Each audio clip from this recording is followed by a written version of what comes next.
தேவ ஞானம் ஒருவன் கெட்டு போகக்கூடாது. தேவ ஞானம் ஒருவன் சீரழிந்து போகக்கூடாது. தேவ ஞானம் ஒருவன் திசை மாறி போய்விடக்கூடாது. யாக்கோபு 1:5 அதை தான் சொல்லுகிறது. ஞானத்தில் நீ குறைவற்றிருக்கிறாயா? யாவருக்கும் சம்பூர்ணமாய் கொடுக்கிற இயேசுவண்டை நீ போய் கேட்க வேண்டும்.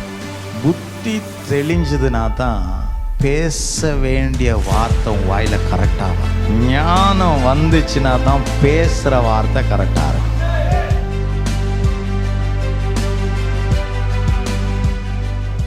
வாசிக்கலாம். நீதிமொழிகள் 2ஆம் அதிகாரம் 6-7. கர்த்தர் ஞானத்தை தருகிறார். கர்த்தர் ஞானத்தை தருகிறார். அவர் வாய் நின்று அறிவும் புத்தியும் வரும். அவர் வாய் நின்று அறிவும் புத்தியும் வரும். அவர் நீதிமான்களுக்கென்று மெய் ஞானத்தை வைத்திருக்கிறார். அவர் நீதிமான்களுக்கென்று மெய் ஞானத்தை வைத்திருக்கிறார்.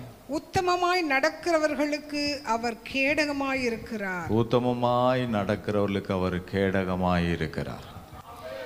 ஞானம் கர்த்தர் நமக்காக வைத்திருக்கிறார். ஞானம் மிக மிக ஒரு மனிதனுடைய வாழ்க்கைக்கு அவசியமானது. எல்லாருக்கும் ஞானம் இருக்கு என்று சொல்வார்கள்.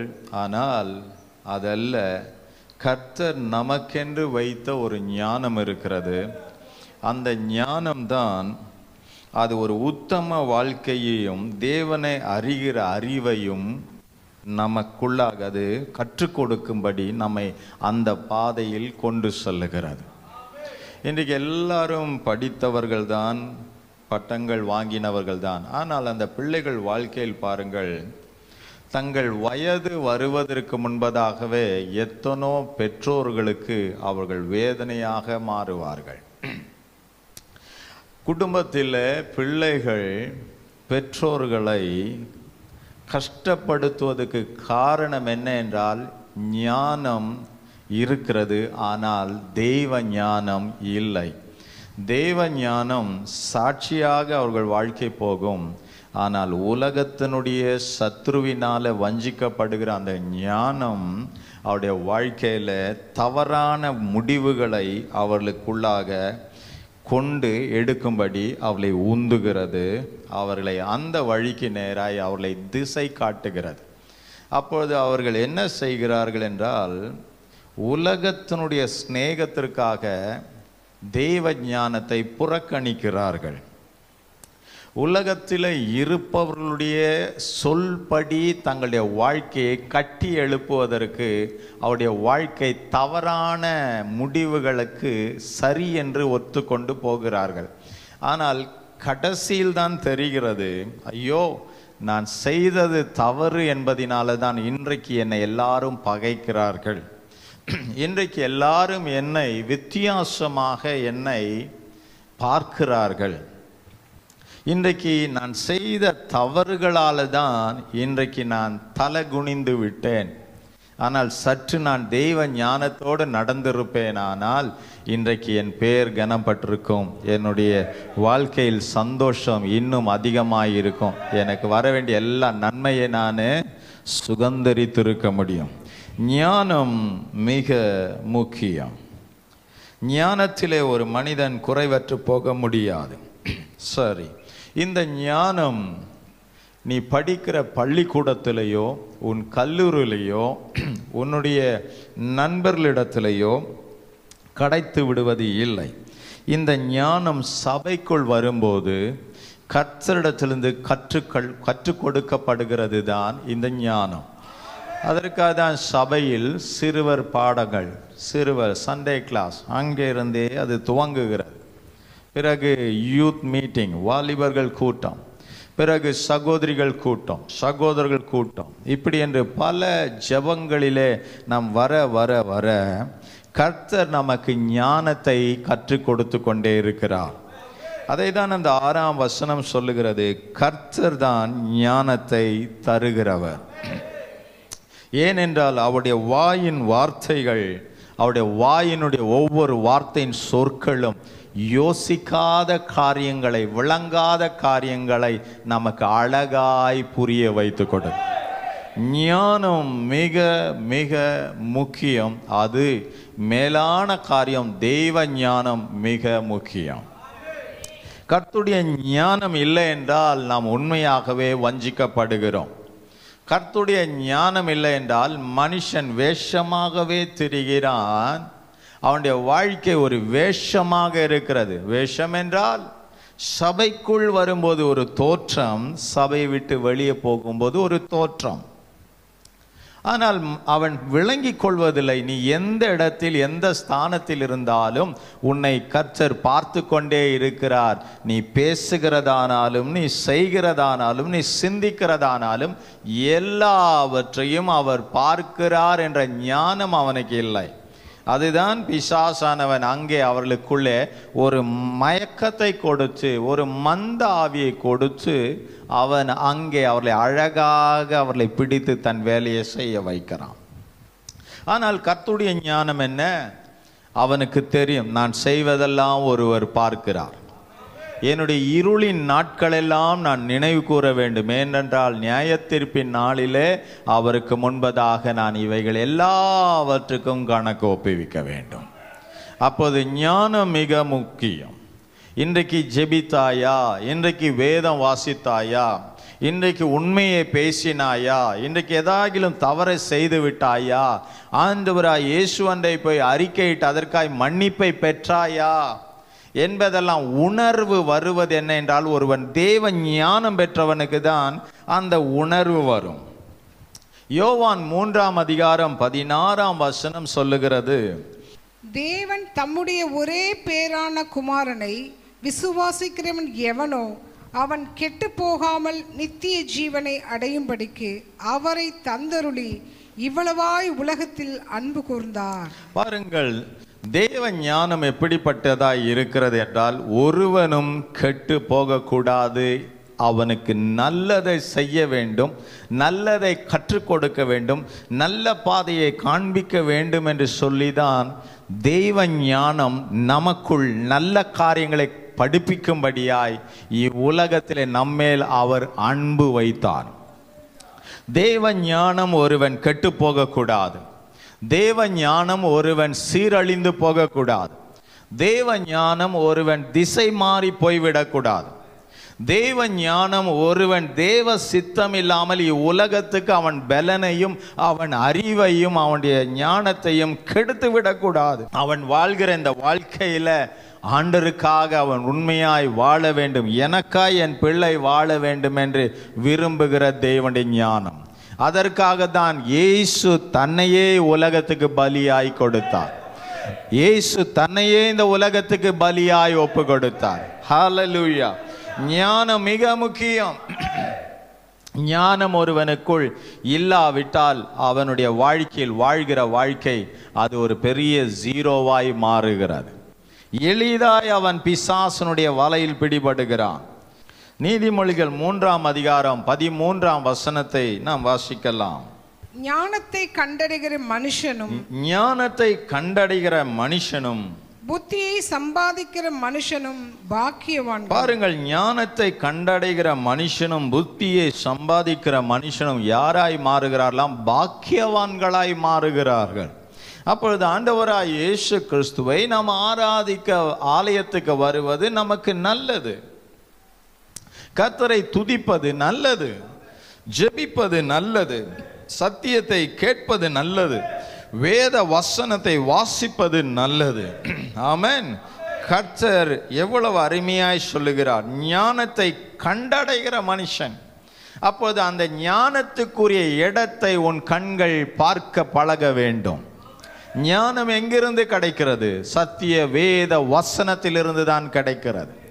இந்த பரிசுத்த வேதாகமத்தை நீ வாசிக்க பழக வேண்டும். உன் கண்கள் எல்லாவற்றையும் பார்க்க நேரத்தை செலவிடும். ஆனால் சத்திய வேதத்தை உன் கண்கள் பார்க்க வேண்டும் என்றால் உனக்கு சற்றும் பிடிப்பதில்லை.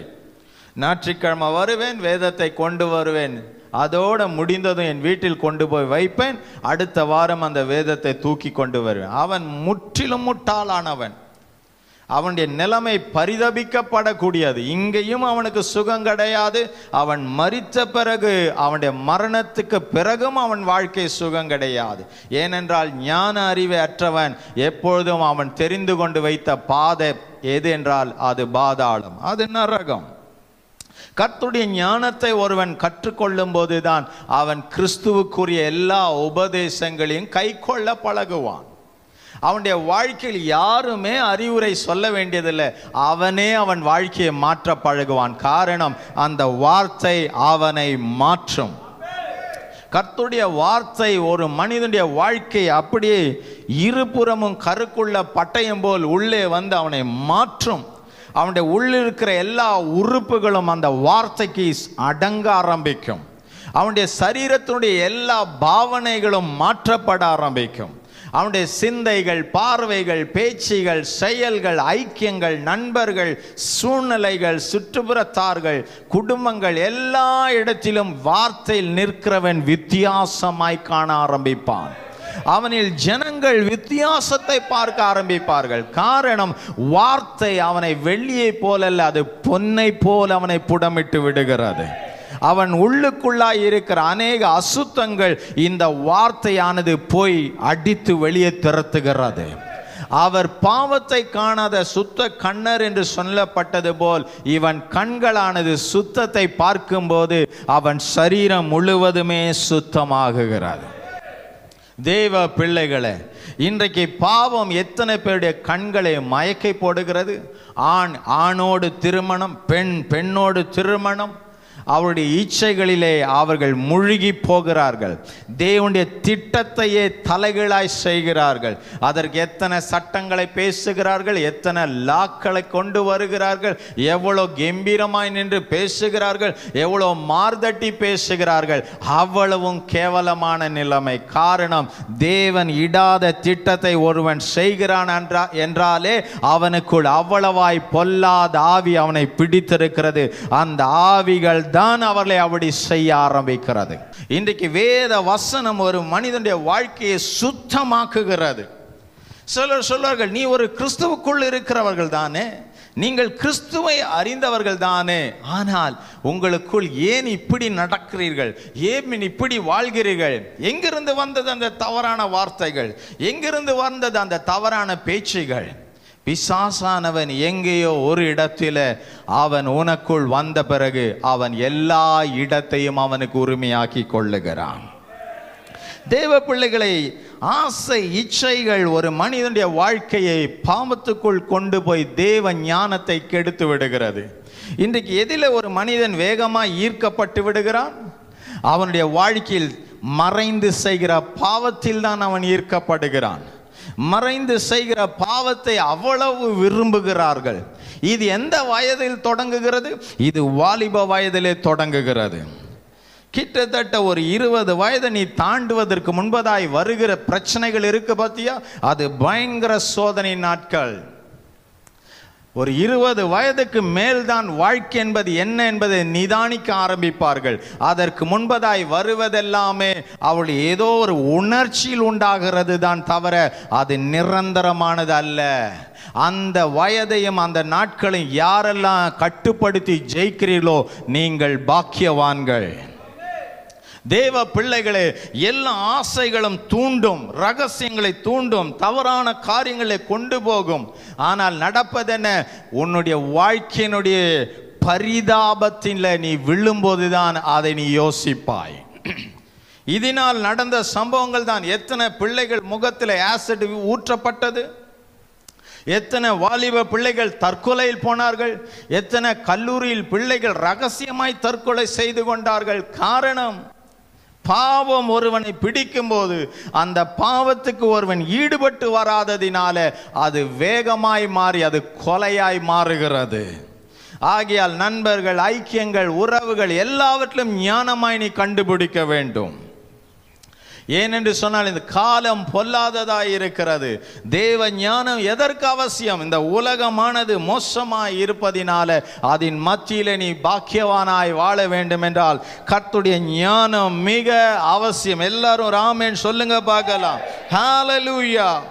குடும்பத்தின் பேரை நீ காப்பாற்ற வேண்டும், சபையின் பேரணி காப்பாற்ற வேண்டும், கர்த்தரின் பேரணி காப்பாற்ற வேண்டும். அப்படி நீ விரும்பாய் என்றால் வேதத்தை வாசித்து அழுது தன் பாவத்தை அறிக்கையிட்டு ஜெபித்து இந்த எல்லா இச்சைகளிலிருந்தும் ஈர்ப்புகளிலிருந்தும் நீ ஜெயித்து வெளியே வர வேண்டும். ஹல்லேலூயா. நீதிமொழிகள் 4ஆம் அதிகாரம் 5, 6, 7 வாசிக்கலாம். ஞானத்தை சம்பாதி, ஞானத்தை சம்பாதி, புத்தியையும் சம்பாதி, புத்தியையும் சம்பாதி. என் வாயின் வார்த்தைகளை மறவாமலும், என் வாயின் வார்த்தைகளை மறவாமலும், விட்டு விலகாமலும் இரு, விட்டு விலகாமலும் இரு. எவ்வளவு பயங்கரமாய் சொல்லப்பட்டிருக்கிறது. தேவ பிள்ளைகளை, ஞானத்தை சம்பாதி என்று சொல்லுகிறார். ஞானத்தை நீ அதிகமாக உனக்குள்ளே உற்பத்தியாக்கி கொள்ள வேண்டும். எது ஞானம்? எனக்கு சமையல் செய்ய கற்றுக்கொண்டேன், நான் அழகாய் வீடை சுத்தம் பண்ண கற்றுக்கொண்டேன், நான் அழகாய் எழுந்துக்க கற்றுக்கொண்டேன், நான் அழகாக என் உடலை பாதுகாத்த கற்றுக்கொண்டேன். எல்லாம் அதல்ல. உனக்குள்ளே வார்த்தை நிறைந்து, அபிஷேகம் நிறைந்து, தேவ சத்தத்தை கேட்கிற அளவுக்கு நீ மாறிவிட வேண்டும். உன்னுடைய வாழ்க்கையின் சாட்சி மற்றவனை ரட்சிப்புக்குள் கொண்டு வர வேண்டும். ஞானம் ஒரு மனிதனுடைய வாழ்க்கையில் வரும்போதுதான் பாவிகள் ரட்சிக்கப்படுகிறார்கள். ஒருவன் தேவ ஞானத்தில் நிரம்பும் போது அவன் ஆலயத்துக்குள் வரும்போதே ஆத்துமாக்களை ஆதாயம் பண்ணி கொண்டு வருவான்.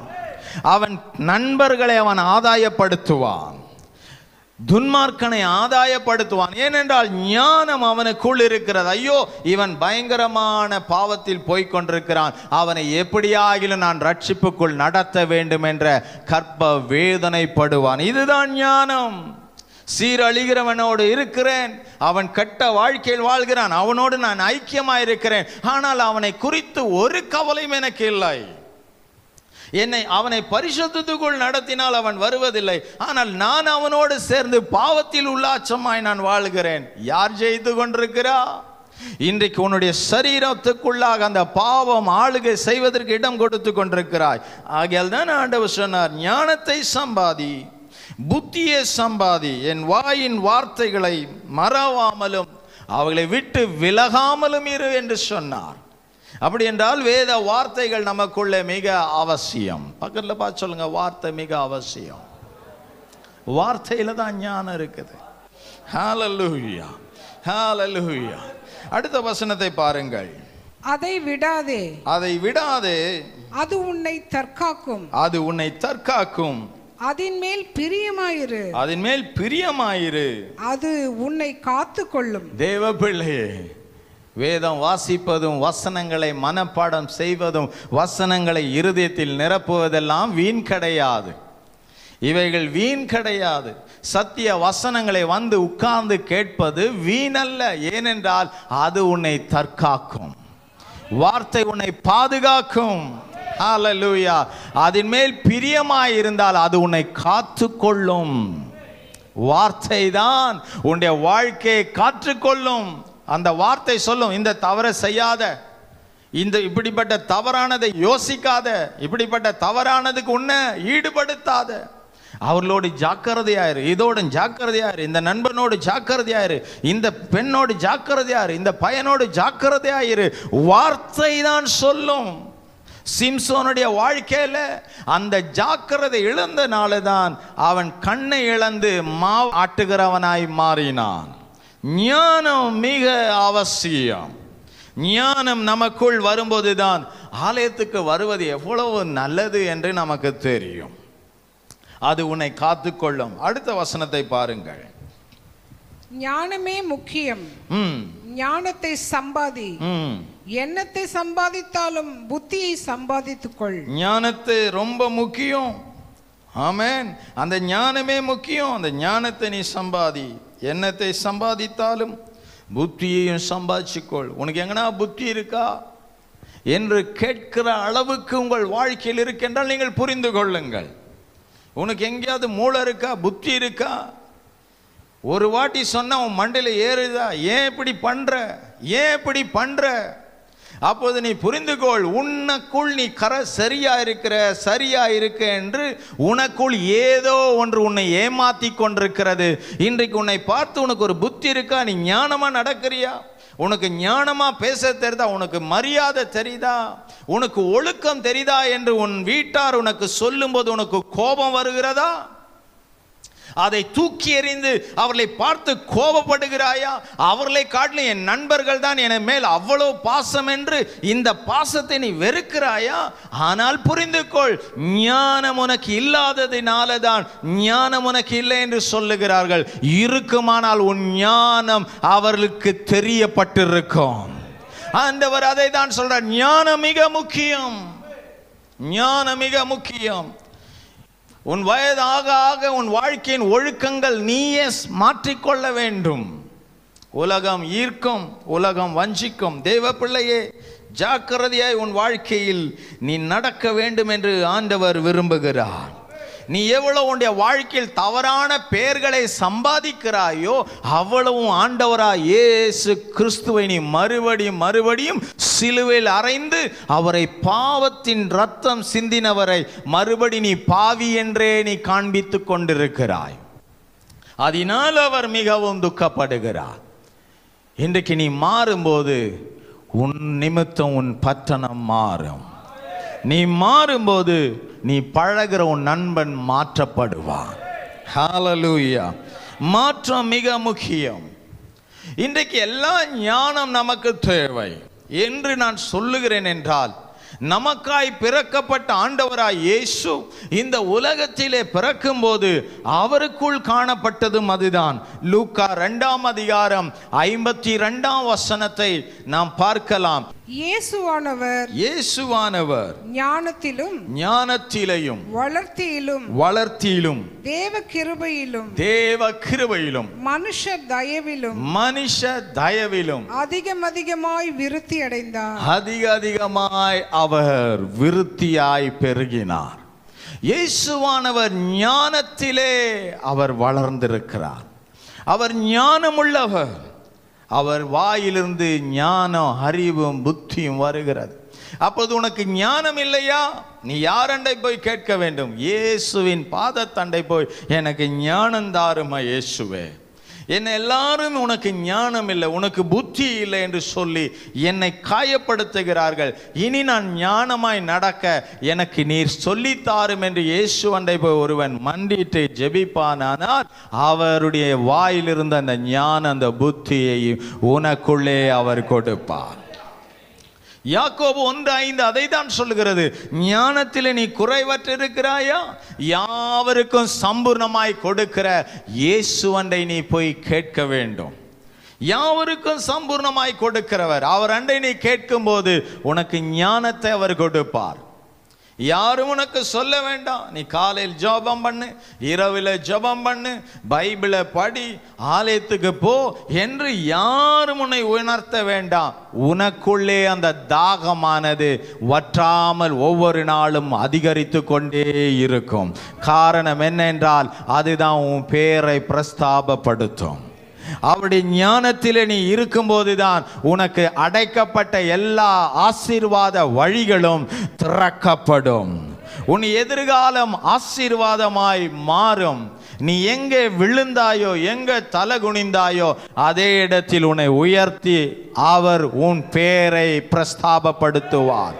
ஹல்லேலூயா. இன்றைக்கு சமுதாயம் பகைத்ததோ, உறவுகள் பகைத்ததோ, நண்பர்கள் பகைத்தார்களோ, குடும்பத்தார் பகைத்தார்களோ, இன்றைக்கு ஆண்டவராய் இயேசுவண்டை போய் முழங்கால் போட்டு கேளு, என் பாவங்கள் எல்லாம் மாறட்டும், எனக்கு ஞானம் தாரும் ஆண்டவர் என்று கேள். நீ ஜெபிக்கும் போது ஆண்டவர் நிச்சயமாய் ஞானத்திலே குறைவற்ற உனக்கு ஞானம் சம்பூர்ணமாய் தருவார். ஞானம் மிக முக்கியம்.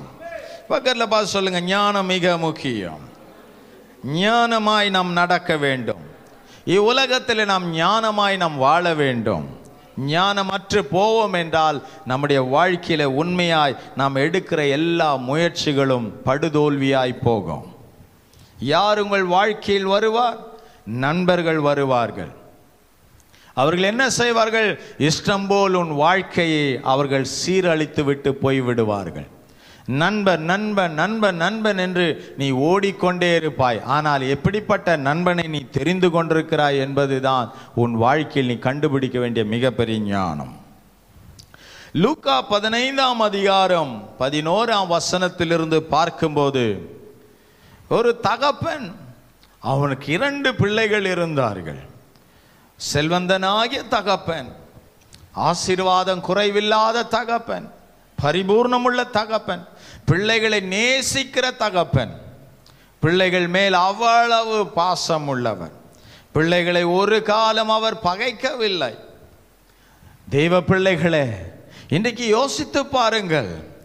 உங்களுக்கு கிடைத்த குடும்பங்களுக்காக, பெற்றோர்களுக்காக நீங்கள் கர்த்தருக்கு நன்றி செலுத்த வேண்டும். தேவ பிள்ளைகளே, இன்றைக்கு கர்த்தர் கொடுத்த உங்கள் சபைக்காக நீங்கள் கர்த்தருக்கு நன்றி செலுத்த வேண்டும். உங்களுக்கு கிடைத்த ஊழியருக்காக ஆண்டவருக்கு நன்றி செலுத்த வேண்டும். ஐயோ, எவ்வளவு ஞானமற்று நாங்கள் வாழ்ந்தோம், இங்கே வந்து எத்தனை காரியங்களை நாங்கள் படித்து கொண்டோம். இன்றைக்கு நாங்கள் நன்றாயிருந்து வளருவதற்கு காரணம் எங்களுக்கு ஞானமாய் போதிக்கப்பட்டது. இந்த ஞானம் மட்டும் எங்களுக்கு போதிக்கப்பட்டில்லாவிட்டால் நாங்கள் துஷ்டராய் வீணராய் நாங்கள் போயிருப்போம். இன்றைக்கு ஆண்டவர் எவ்வளவாய் உங்கள் வாழ்க்கையை மாற்றி இருக்கிறார். இங்கே ஒருவனுடைய வாழ்க்கையை பாருங்கள். ஒரு மனிதனுடைய வாழ்க்கையில நடந்த சம்பவத்தை இங்கே நாம் பார்க்க போகிறோம். லூக்கா 15ஆம் அதிகாரம் 11 பின்னும் அவர் சொன்னது, ஒரு மனுஷனுக்கு 2 குமாரர் இருந்தார்கள். ஒரு மனுஷனுக்கு 2 குமாரர்கள் இருந்தார்கள். அவர்களில் இளையவன் தகப்பனை நோக்கி, தகப்பனே, ஆஸ்தியில் எனக்கு வரும் பங்கை எனக்கு தர வேண்டும் என்றான். அந்தபடி அவன் அவர்களுக்கு தன் ஆஸ்தியை பங்கிட்டு கொடுத்தான். சில நாளைக்கு பின்பு இளைய மகன் எல்லாவற்றையும் சேர்த்து கொண்டு தூர தேசத்துக்கு புறப்பட்டு போய் அங்கே துன்மார்க்கனாய் ஜீவனம் பண்ணி தன் ஆஸ்தியை அழித்து போட்டான். எல்லாவற்றையும் அவன் செலவழித்த பின்பு அந்த தேசத்திலே கொடிய பஞ்சம் உண்டாயிற்று. அப்பொழுது அவன் குறைவுபட தொடங்கி அந்த தேசத்து குடிகளில் ஒருவனிடத்தில் போய் ஒட்டி கொண்டான். அந்த குடியானவன் அவன் தன் வயல்களில் பன்றிகளை மேய்க்கும்படி அனுப்பினான். அப்பொழுது பன்றிகள் தின்கிற தவட்டினாலே தன் வயிற்றை நிரப்ப ஆசையாயிருந்தான். ஒருவனும் அதை அவனுக்கு கொடுக்கவில்லை. போதும். இங்கே பார்க்கும்போது அப்பா கிட்ட இருந்து தன்னுடைய சொத்தை கேட்கிறான், என் பாகத்தை கொடுத்துருங்கன்னு கேட்கிறான். அப்பா அதுக்கு ஒரு மறுப்பும் சொல்லல. ஏனென்றால் அவன் ஒரு வாலிபம். அவன் வாழ்க்கையில அவனுக்கு நிதானிக்க தெரியும். அவன் வாங்கி கொண்டு போகிறது அவனுடைய எதிர்காலத்தை அவன் காப்பாற்றி கொள்ளட்டும் என்று செய்ய வேண்டிய காரியத்தை செய்துவிட்டார். அவன் ஏராள பணங்கள் அவன் கண்ணை மயக்குகிறது. இவ்வளவு தூண்டுதலுக்கும் காரணம் என்ன என்றால் அவன் வைத்து கொண்ட தவறான சவகாசம். இந்த ஆலோசனைகள் அவனுக்கு கிடைத்தது. தகப்பன் வீட்டில் அவனுக்கு ஒரு குறையும் இல்லை. ஆனால் அவனை குறைவு இல்லாத வாழ்க்கையில் நிறைவா வாழ்ற அவனுக்கு இந்த ஆலோசனை கொடுத்தது ஒரு நண்பர்கள் தான். அப்ப அந்த நண்பர்கள் யார் என்று பார்த்தால், அவர்கள் ஞானம் தேவனிடத்திலிருந்து பெறாமல் உலகத்துக்குரிய ஞானத்தில் அறிவாளிகளை போல அவனுக்கு சொன்னார்கள். அந்த ஞானத்தில் ஒரு தந்திரம் மறைந்திருந்தது. என்ன தந்திரம் மறைந்திருந்தது என்றால், இவனை வைத்து கொஞ்ச நாள் நம் வாழ்க்கையை ஓட்டிக்கொள்ளலாம். தேவ பிள்ளைகளை நன்றாய் கவனித்துக் கொள்ளுங்கள். உங்களோடு பழகுகிறவர்கள் எந்த நோக்கத்துக்காக உங்கள் அண்டை பழகுகிறார்கள் என்பதை நீங்கள் விளங்கி கொள்ளாதவர்களும் நீங்கள் அவர்களிடமிருந்து தப்பிக்க முடியாது. உங்களோடு கூட பழகுகிறவர்கள் எந்த நோக்கத்துக்காக பழகுகிறார்கள், எந்த ஆதாயத்துக்காக பழகுகிறார்கள் என்பதை நீங்கள் விளங்கி கொள்ள வேண்டும் என்றால், ஏசாயா 11ஆம் அதிகாரம் 1ஆம் வசனத்தின்படி ஞானத்தின் வரம் நமக்கு தேவை. அந்த ஒரு ஞானத்தின் வரம் நமக்குள் வரும்போதுதான் அவருடைய தந்திர சூழ்ச்சிகள் உங்களுக்கு தெரிய ஆரம்பிக்கும். தேவ பிள்ளைகளே, இன்றைக்கு அந்த ஞானம் நமக்கு இல்லாவிட்டால் நாம் ஏமாந்து போவோம். யோசேப்புக்கு ஆண்டவர் அநேக காரியங்களை பேசியிருந்தாலும் தன் சகோதரர்கள் தனக்கு தீங்கு செய்ய போகிறார் என்பதை அவன் எண்ணிக்கொள்ளவில்லை. அந்த இடத்தில் அவன் ஒரு பேதையாய் மாறிவிட்டான். சகோதரர்கள் அவனை பிடித்தார்கள், குழியில் போட்டார்கள், அவனை ஏமாத்தினார்கள், அவனை விற்று போட்டார்கள். அவன் நிலைமை எங்கெங்கேயோ போனது. ஆனால் அவன் எல்லாவற்றிலும் தேவனை சார்ந்து இருந்தபடினால ஏமாத்தினவர்களை ஒரு நாள் அவன் காலண்டை வந்து விழுந்தார்கள். ஞானம் மிக முக்கியம், ஞானம் மிக முக்கியம். அப்போது இவர்கள் என்ன தந்திரத்துக்காக இதை சொல்லுகிறார்கள்? இது அவனுக்குள்ளே ஒரு நாள் அல்ல, பல நாள் அவனுக்குள்ளே இதை விதைத்து கொண்டே இருந்தார்கள். அவனுக்கு உடனே போய் தன் தகப்பனண்டை போய் கேட்பதற்கு தைரியம் இல்லை. ஆனால் மறுபடியும் மறுபடியும் மறுபடியும் இதான் சொல்லுவாங்களே, இந்த பிளாக்மெயில் பண்ணுவாங்கள்ல, அப்படி ஏதோ சொல்லுவாங்க, அப்படியே அதை வச்சு வச்சு உன்னை பயம் காட்டுவாங்க. சில வீடியோஸ் எல்லாம் சில எடுத்துட்டு அதை வச்சு பயம் காட்டிகிட்டே இருப்பான். அதை பார், நீ செய்யலைன்னா இதை காட்டிடுவேன், செய்யலைன்னா இதை பண்ணிடுவான்வாங்க. அந்த மாதிரி ஏதோ ஒரு விஷயத்தில் அவர்கள் மாட்டிக்கொண்டதும் அதில் ஒரு பயம் வருகிறது போல இவனை பல நாளாக இவனை அவர்கள் அந்த டார்ச்சர் கொடுத்து கொண்டே இருக்க ஆரம்பித்த பிறகு இவன் வாழ்க்கையில் வேற வழி தெரியல. பாசமுள்ள தகப்பன் அண்டையே இவன் போய் தவறான முறையில் அணுகுகிறான். தகப்பனை எதிர்த்து கூட பேசாத இந்த பிள்ளை எதிர்த்து நிற்கிறான். தகப்பனுடைய அன்பிலிருந்து பிரியாத அவன் தகப்பனுடைய அன்பிலிருந்து பிரிகிறான்.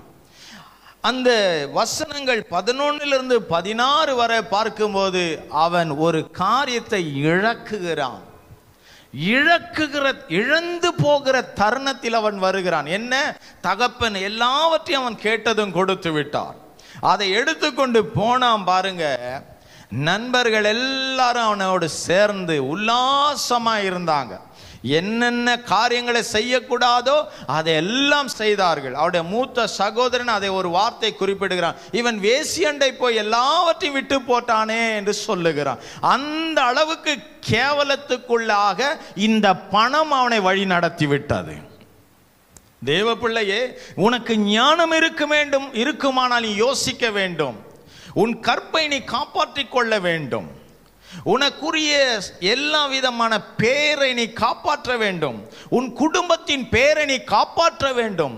உன் பெற்றோருடைய பேரை நீ காப்பாற்ற வேண்டும். இன்றைக்கு சபைக்குள் வருகிற நாம், நம்மை பார்க்கிற எத்தனோ கண்களுக்கு நீ சாட்சியாய் நீ வாழ வேண்டும். ஆண்டவர் அதை தான் சொல்லுகிறார். இஷ்டம் போல அல்ல. அவன் நண்பர்களை திருப்திப்படுத்துவதற்கு அவன் வாழ்ந்தானே தவிர தனக்காக துக்கப்பட்டிருக்கிற தகப்பனை அவன் ஒரு நிமிடம் கூட நினைக்கவில்லை. ஐயோ, என் இயேசுவை அவன் ஒரு நிமிடம் கூட நினைக்காம போவதினால தான் உன் பாவங்கள் துணிகரமாய் இருக்கிறது. நீ எந்த இடத்துல எந்த நிலையில் நீ தவறு செய்தாலும் அவைகளெல்லாம் அங்கே ஞாபகத்தில் வைக்கப்படுகிறது என்பதை மறந்துடாத. இந்த வயது ஒரு விதமாக தான் இருக்கும். இந்த வயது தவற மறைக்க தான் சொல்லும். இந்த வயது ஏதோ ஒரு காரியத்தில் துணிகிற. ஆனால் உன்னை சொல்றேன், உன்னுடைய ஒரு 20 வயதை தாண்டும் போது எந்த பாவத்துக்கு நீ ஈர்க்கப்பட்டு இழுத்தியோ அந்த வாழ்க்கை 20 வயதுக்கு பிறகு உன்னை கட்டிக்கினு நீ வாழ்ந்துதான் ஆகணும். அப்போது இந்த வயதில் நீ என்ன யோசிக்க வேண்டும்? இப்படிப்பட்ட காரியங்களில் நான் சிக்கப்படக்கூடாது என்று மீண்டு வெளியே வர வேண்டும். எங்கேயுமே ஒழுங்கினமா போகாத. உன்னோடு பழகிறவர்கள் எந்த ஆதாயத்துக்காய் அதுதான் நிரந்தரம் என்றும் எண்ணி விடாது. எல்லாவற்றையும் அவன் இழந்தான். இழந்த பிறகு அவன் வாழ்க்கையில் அடுத்த வேளை சாப்பாட்டுக்கு இப்ப எல்லா பாக்கெட்லையும் கை விட்டு பார்க்கறான். பண கத்தைகள் எல்லாம் காலி, எல்லாம் தீர்ந்து போச்சு. இப்பொழுது என்ன நடக்கிறது? சூழ்ந்திருந்த நண்பர்கள் ஒருத்தன் கூட அவன் கண்ணு முன்னால இல்லை. அந்த கும்பல் என்ன பண்ணுது? இப்போ அடுத்தவனை கெடுக்கிறதுக்கு போயிருக்கு. உன்னுடைய கவனம், உன்னுடைய தெளிவு அந்த ஞானத்தில் இருக்கு. அந்த ஞானம் தேவனுடைய ஞானமா இருந்தால் தான் அதை நீ கண்டுபிடிக்க முடியும். ராமன் சொல்லுங்க பார்க்கலாம். ஞானம் மிக முக்கியம். தேவ ஞானம் இல்லைன்னா பரிசுத்தம் இருக்காது. தேவ ஞானம் இல்லைன்னா பரிசுத்தம் இருக்காது. நீ கண்டுபிடிக்கிற எல்லா குரூப்புமே உனக்கு அதுக்கு விரோதமாக செயல்படுறதா மாறிடும். அவர் என் கூட இருந்தார்னா என் வயசுக்கு என்னென்ன செய்யணுமோ எல்லாம் அவர் செய்வார். ஆனால் பிசாசு ஒருவன் கூட இருந்தானா வயதுக்கு முன்னதாகவே பாவத்தை செய்து என்னை கீழே தள்ளி விடுவான். இயேசு என்னை உயர்த்த விரும்புகிறான், சாத்தான் என்னை பாதாளத்தில் தள்ள விரும்புகிறான். குமாரா, அவன் எல்லாவற்றையும் இழந்தான், எல்லாவற்றையும் இழந்தான், எல்லாவற்றையும் இழந்தான். எல்லாம் செலவழிந்த பின்பு அந்த தேசத்தில் கொடிய பஞ்சம் வந்தது. அவன் குறைபட தொடங்கினான். ஆரம்பத்தில் எப்படி இருந்தது? ஆரம்பத்தில் கொடுத்த நண்பருடைய ஆலோசனை எப்படி இருந்தது? தவறாய் அணுகுமுறையில் தகப்பனோடு போய் யுத்தம் பண்ணி பிரச்சனை பண்ணி அவரோடு கூட கோபப்பட்டு வாங்கி கொண்டு கயிறத்தில் சுமந்து கொண்டு போகும்போது எப்படி இருந்தது? ரொம்ப நிறைவா இருந்தது. வாழ்க்கையே அப்படியே ஜெயித்து விட்டது போல் இருந்தது. சில மாதத்துக்குள் எல்லாம் குறைபட ஆரம்பித்தது. எல்லாம் குறைபட்டது. சந்தோஷம் போயிடுச்சு, பாதுகாப்பு போயிடுச்சு, நண்பர்களுடைய தைரியம் போயிற்று, நண்பருடைய அடைக்கலம் போயிற்று, நாங்க இருக்கிறோம் சொன்னவனுங்கெல்லாம் போயிட்டானுங்க. இப்ப தன்னந்தனிமையா நிற்கிறான், எல்லாவற்றையும் இழந்தவனாய் நிற்கிறான். நீ எதையுமே இழக்க கூடாது என்பதற்கு தான் சபையை கர்த்தர் நமக்கு கொடுத்திருக்கிறார். நீ எதையுமே இழக்க கூடாது என்பதற்கு தான் சபையில் கர்த்தர் ஞானத்தை கற்றுக் கொடுத்து கொண்டிருக்கிறார். ஹalleluya. சாத்தானானவன் பொல்லாதவன், அவன் அழிக்கிறவன்.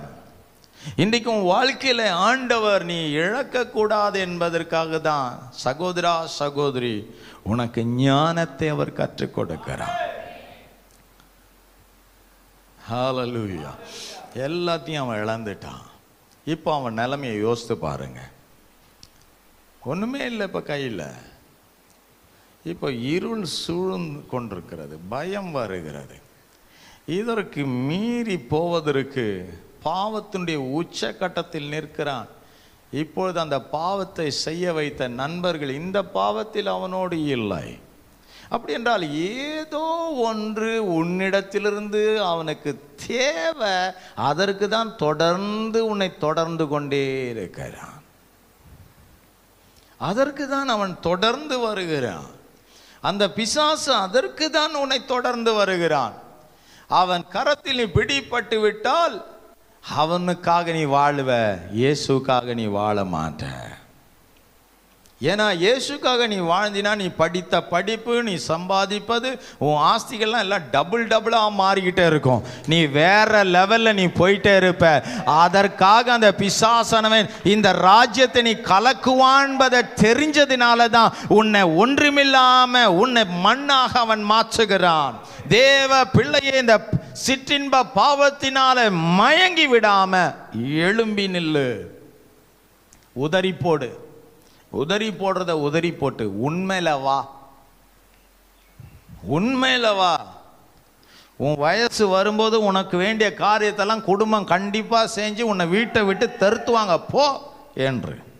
ஏனென்றால் அதை அந்த வயதில் அவர்கள் செய்தாக வேண்டும். அது பெற்றோருடைய கடமை. ஆமென். சொல்லுங்க எல்லாரும் ஆமென். ஆமென். இன்றைக்கு நீ அதை தவறாக செய்து தவறான அணுகுமுறையில் போய் உனக்கென்று ஆண்டவர் வைத்த வாக்கு தத்தத்தெல்லாம் பிசாசனை அழைச்சி போட்டு அவன் உன் பாவம் என்ற காரியத்தை உனக்கு திணிச்சு ஒன்றுமில்லாமல் நீ போவது, இழந்து போவதை திட்டத்துக்கு இன்னைக்கு தெளிவாயிடு. ஓ, ஏதோ ஒன்று என்கிட்ட விசேஷம் இருக்கனால தான் பிசாசு என்னை தொடர்ந்து வரதை நான் பார்க்குறேன். இதில் நான் ஜெயிக்கணும்னா என் அப்பாவுடைய பாதுகாப்பு எனக்கு தேவைன்னு சொல்லி அவர்கிட்ட போக்காட்டு ஞானத்தை கேட்க ஆரம்பி. அந்த ஞானம் உன்னை காப்பாற்றும். அவர் வாய் ஞானத்தில் வரும். ஞானம் புத்தி நாம் சம்பாதிக்க வேண்டும். ஆமாம். பக்கத்தில் பார்த்து சொல்லுங்க, ஞானத்தை சம்பாதி, புத்தியை சம்பாதி.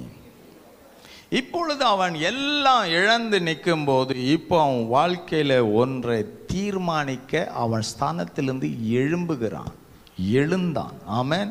17 19 வரை அவனுக்கு புத்தி தெளிந்த போது அவன், என் தகப்பனுடைய கூலிக்காரர் எத்தனையோ பேருக்கு பூர்த்தியான சாப்பாடு இருக்கிறது, நானோ பசியினால் சாகிறேன். நான் எழுந்து என் தகப்பனிடத்திற்கு போய், தகப்பனே, பரத்துக்கு விரோதமாகவும் உமக்கு முன்பாகவும் பாவம் செய்தேன். ஆமென். பாவம் செய்தேன். இனிமேல் உம்முடைய குமாரன் என்று சொல்லப்படுவதற்கு நான் பாத்திரன் அல்ல.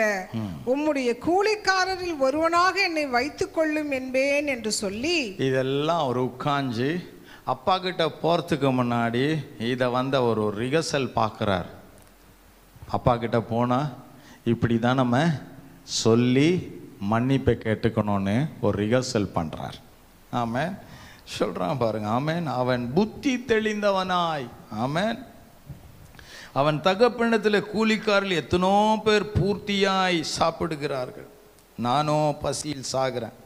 அப்போ 18ஆம் வசனம் சொல்ல, அவன் எழுந்து தகப்பனிடத்துக்கு போய், தகப்பனே, பரத்துக்கு விரோதமாய் உமக்கு முன்பதாய் பாவம் செஞ்சேன். இனி உம்முடைய குமாரன் என்று சொல்லப்படுவதற்கு நான் பாத்திரவன் அல்ல. உம்முடைய கூலிக்காரில் ஒருவனாய் என்னை எண்ணிக்கொள்ளும் என்று அவன் அதை ப்ராக்டிஸ் பண்ணுறான். இதை தான் போய் பேசணும். புத்தி தெளிஞ்சதுனா தான் பேச வேண்டிய வார்த்தை உன் வாயில் கரெக்டாக வரும். ஞானம் வந்துச்சுன்னா தான் பேசுகிற வார்த்தை கரெக்டாக இருக்கும். அதுக்கு முன்னாடி எப்படி பேசுனா, எனக்கு கூட நான் போகிறேன், இப்போ என்ன பேசுகிறான், உங்கள் பிள்ளைன்னு சொல்கிறது கூட நான் தகுதியற்றவன், நான் பாவம் செஞ்சிட்டேன், வேலைக்காரனில் ஒருத்தராக கொடுங்க. புத்தி தெளிஞ்சவன் இப்போ எப்படி பேசுகிறான், ஆண்டவருக்கு விரோதமாக உமக்கு விரோதமாக நான் பாவம் செஞ்சேன். இதெல்லாம் தான் ஞானம் வந்த பிறகு பேசுகிற அறிவு. இதான் ஞானம் வந்த பிறகு பேசணும். இன்றைக்கு ஞானம் உனக்குள்ள வந்துச்சா, தவற ஒத்துக்கொள்ளுவேன். ஞானம் வரலையா, தவற ஒத்துக்கொள்ளவே மாட்டேன். தவற ஒத்துக்கொள்றதுக்கு பதிலாக என்ன வரும், பொய் வரும். நான் செய்யலையே, நான் பண்ணலையே, நான் பேசலையே, நான் எடுக்கலையே என்றெல்லாம் வரும். அது போய் தன்னை காப்பாற்றுகிறது. எப்பொழுது ஞானம் வருகிறதோ உண்மை வெளியே வரும். நான் பாவம் செஞ்சேன்தான், உமக்கு மட்டுமல்ல தேவனுக்கே நான் பாவம் செய்தேன். ஹல்லேலூயா. எழுந்து அவன் அந்த ஒரு தீர்மானத்தோடு அவன் அந்த காரியத்தை மனதில் வைத்து கொண்டு விளங்கி கொண்டவனா போறான். இப்போ அவன் மைண்ட்ல என்னன்னா, இதுக்கு பிறகு நான் தப்பு செய்யவே மாட்டேன், நான் அனுபவிச்சிட்டேன். ஆனா சபையானது நீ செய்வதற்கு முன்பதாகவே, அதில் போய் பிடிபடுவதற்கு முன்பதாக உனக்கு கற்றுக் கொடுக்கிறது தான் சத்திய வேத வார்த்தை. ஹல்லேலூயா. அப்போது பெற்றோர் தன் பிள்ளைகளுக்கு அறிவுரை ஊட்டும் போது பிள்ளைகள் உடனே விளங்கி கொள்ள வேண்டும். ஆம், எனக்குள் இருக்கிறதை மாற்ற நல்லதுக்கே சொல்லுகிறார்கள். உடனே உங்களுடைய பதில் என்னவாயிருக்க வேண்டும், சரி, நான் இனி இப்படி நீங்கள் சொல்லுகிறபடியே நான் உண்மையாய் வாழ்வேன் என்று சொல்லி உங்கள் வாழ்க்கையில் அந்த ஞானத்தை நீங்கள் பிரதிபலிக்க வேண்டும். பிறகு உங்கள் வாழ்க்கையில் ஒரு மாற்றத்தை உங்கள் குடும்பம் பார்க்க வேண்டும். ஆமென். இல்லை என்றால் இன்னும் அந்த முரட்டாட்டமே பிடித்து கொண்டிருப்பீர்கள் என்றால் உண்மையாகவே எல்லாவற்றையும் இழந்து போவீர்கள். எல்லாத்தையும் பிசாசு காலி பண்ணிடுவான். அப்போது 20ஆம் வசனத்திலிருந்து பாருங்கள். அவன் புறப்படுகிறான். எழுந்து புறப்பட்டு தன் தகப்பனிடத்தில் வந்தான். அவன் தூரத்தில் வரும்போதே அவனுடைய தகப்பன் அவனை கண்டு மனதுருகி ஓடி அவன் கழுத்தை கட்டிக்கொண்டு அவனை முத்தம் செய்தான். குமாரன் தகப்பனை நோக்கி, தகப்பனே, பரத்துக்கு விரோதமாக என்னத்தான் அவன் பிராக்டிஸ் பண்ணானோ அதை இப்போது நிஜத்தில் அவன் செய்கிறான். எதை தகப்பனண்டை போய் பேசுவேன் என்று அவன் முன்பே அதை தன்னுடைய ஞானத்துக்குள் கொண்டு வந்தானோ, நேரடியாய் தகப்பனை பார்க்கும்போது அந்த உண்மையை அப்படியே அவன் வெட்கப்படாமல் அதை அறிக்கையிடுகிறான். அல்லேலூயா சொல்லுங்க பார்க்கலாம். வேதம் சொல்லுகிறது, தன் பாவங்களை மறைக்கிறவன் வாழ்வடைய மாட்டான், அவைகளை அறிக்கை செய்து விட்டு விடும்போதுதான் அவன் இரக்கம் பெறுகிறான். ஆமென். சத்தமா ஒரு ஆமென் சொல்லுங்க பார்க்கலாம். ஹல்லேலூயா. எந்த இன்பமான வாழ்க்கையில் நீ கவனிக்க வேண்டும், இதில் ஒரு தவறான விஷயம் இருப்பதுதான் இது எனக்கு ஒரு இன்பமானால் அது நிலையானதல்ல. அதை இன்றே உன் வாழ்க்கையிலிருந்து நீ தூக்கி எறிந்து விட்டு உன் வாழ்க்கையின் உண்மைக்குள் நீ வர வேண்டும். தேவ பிள்ளைகள் எல்லாரும் கைகளை உயர்த்தி ஒரு ஆமென் சொல்லுங்க பார்க்கலாம். ஹல்லேலூயா. காரணம் என்ன? பரத்தின் தேவன் இயேசு என்னை விட்டு ஒரு காலம் விலகக்கூடாது. இயேசுக்கு விரோதமா நான் பாவம் செய்யக்கூடாது. ஆமென். பாவம் நீ செய்யறதுனால தான், அது ஒரு பெரிய விளைவை கொண்டு வர்றதுனால தான் இன்றைக்கு உலகத்தில் ஒரு ஜெயில் என்ற ஒரு காரியம் இருக்கிறது. அந்த ஜெயில் எதுக்கு தெரியுமா? ஒவ்வொருவரும் செய்த தவறுக்கு தண்டனை அனுபவிக்கிற இடம். கீழ்ப்படியாமல் போகும்போது அநேகுடைய வாழ்க்கையின் கீழ்ப்படியாமைகள் தான் இன்றைக்கு பல மருத்துவர்களை கர்த்தர் வைச்சிருக்கிறது. எதுக்கு? அவங்க போன வேகங்களும் ஆட்டங்களும் கையை காலை உடச்சிக்கிட்டு போய் கட்டு போட்டு உட்கார்ந்து அவங்க வேதனை அனுபவிச்சுக்கிட்டு இருக்கிறாங்க. தேவ பிள்ளையே, இதெல்லாம் வாழ்க்கையில் நீ கண்ட்ரோலாய் மாற வேண்டும் என்றால் மெதுவா போ என்று சொன்னால் அது நல்லதுன்னு எடுத்துக்கணும். ஆமென். ஒவ்வொரு அறிவுரைகளையும் நீ கேட்கும்போது அது அவருடைய நலனுக்கல்ல, அது உங்களுடைய நலனுக்கே அவர் சொல்லுகிறார். நீ காயப்பற்றக்கூடாது, நீ சிறையாயிடக்கூடாது, நீ வேதனை அனுபவிக்கக்கூடாது என்பதற்காக தான், உன் பாதுகாப்புக்காக அதை அவர்கள் கற்றுக் கொடுக்கிறார்கள். இவன் சொல்லுகிறானாம், தகப்பன் பாருங்க, அவனை கண்டதும் குமாரன் தகப்பனை நோக்கி, தகப்பனே, பரத்துக்கு விரோதமாகும் உமக்கு விரோதமாய் பாவம் செய்தேன், இனி உம்முடைய குமாரன் என்று சொல்வதற்கு நான் பாத்திரவன் அல்ல என்று சொன்னான்.